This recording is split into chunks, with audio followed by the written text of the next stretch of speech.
The artificial intelligence infrastructure buildout is projected to require $5.5 trillion in capital. That accounts for 2.8% of the U.S. gross domestic product. An expenditure of that scale acts as a massive stimulus. Research from Columbia Business School indicates that without this influx of capital, the U.S. economy would likely be in a recession right now. Equity markets have absorbed this optimism entirely. Investors have pushed tech stocks and the broader S&P 500 to fresh all-time highs, pricing in a frictionless transition to an AI-driven economy. But if you look at the debt markets, a very different picture emerges. This chart plots the smooth climb of the S&P 500 against Barclays corporate credit spreads, which have spiked violently upward in recent weeks. Credit spreads measure the premium investors demand to take on debt risk. The recent widening here reveals that bond buyers are actively demanding greater compensation for financing this specific buildout. Strategists at Barclays have noted that the main AI players are seeing their credit spreads rise sharply, a classic leading indicator of financial strain before broader markets register doubt. To understand exactly why the debt markets are flashing red while the stock market celebrates, we need to break down that $5.5 trillion capital stack layer by layer, from credit concentration to unit economics.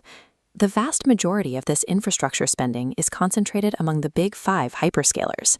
These include tech giant Alphabet, along with Meta platforms, Microsoft, Amazon, and Oracle. Next year alone, these tech giants, along with SpaceX, are expected to spend over $1 trillion on capital expenditures. To put that in perspective, that figure begins to approach the entire proposed budget of the U.S. Pentagon. Out of the total $5.5 trillion projected for the broader AI buildout, JPMorgan estimates that $4.1 trillion will be financed strictly through debt. This creates intense risk concentration. In bond markets, overall risk is measured by duration times spread. This graphic represents the total risk weight of the Bloomberg U.S. Corporate Bond Index. Historically, the six largest banks held the most sway, but recently those banking institutions, at 7.3% of the risk weight, were eclipsed by the major tech groups, which now account for 8.4%. Systemic credit risk in the U.S. corporate bond market is no longer concentrated in Wall Street banks. It has migrated to Silicon Valley server farms. For years, hyperscalers were highly profitable. They funded new initiatives entirely from their own balance sheets, using operating cash flow, equity, and traditional debt, rather than relying heavily on aggressive external borrowing. The velocity and scale of the AI infrastructure boom have broken that self-funding dynamic. This chart tracks trailing 12-month free cash flow.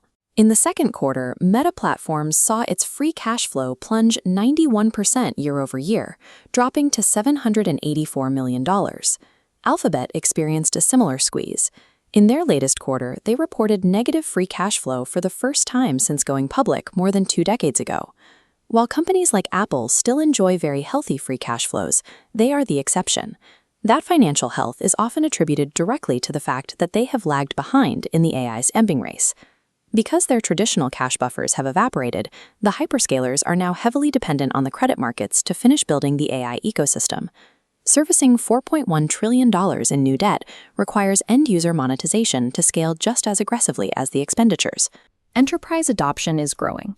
A study published by the Federal Reserve estimates that AI adoption among U.S. businesses will reach 18% by the end of 2025. Raw product usage is also exploding, specifically the consumption of tokens, which are the basic units of text processed by large language models.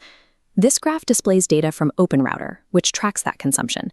It shows that token usage volume has more than tripled since January, curving steeply upward.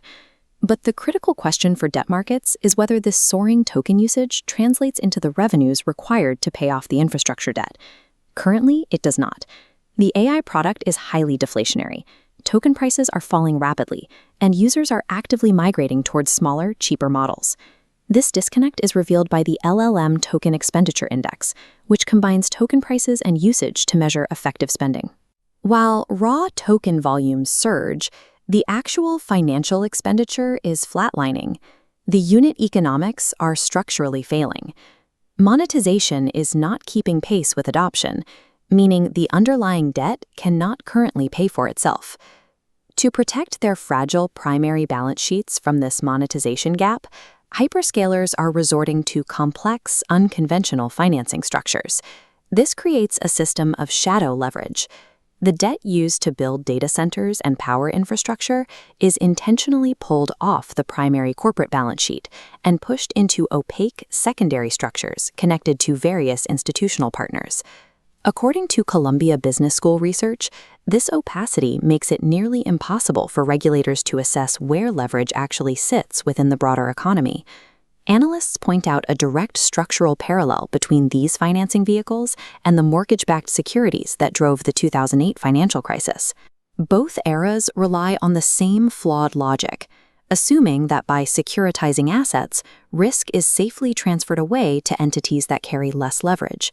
Just like in 2008, a failure in the underlying asset, here AI monetization, could trigger hidden, backdoor exposure losses rippling across the entire banking system. This maps the vulnerability of the AI capital stack. Investors fund $4.1 trillion in debt, burned on capex, met with flat revenue and obscured as shadow risk. The immediate catalyst threatening this structure is rising Treasury yields and tighter Federal Reserve monetary policy. Any sustained increase in yields would exponentially pile on to the servicing costs of this massive buildout, freezing the investment cycle. The credit markets are actively repricing this exact vulnerability right now. They act as a forward-looking indicator of strain, even while equity markets remain euphoric. There is a deep historical precedent for this exact dynamic. In the 1870s, financier Jay Cooke led an ambitious campaign to fund the Northern Pacific Railroad. His firm collapsed because the bonds financing the project traded at steep discounts for months, revealing mounting strain long before newspapers declared the financial panic of 1873. The crucial lesson from that era is that the railroads were not a bad idea. They failed financially because they were built with borrowed money long before the underlying infrastructure could generate a return. History is full of transformational technologies that benefited the wider population. But when capital is in the form of credit, those same projects often bring insufficient financial rewards to their initial investors, proving to be entirely unworthy investments.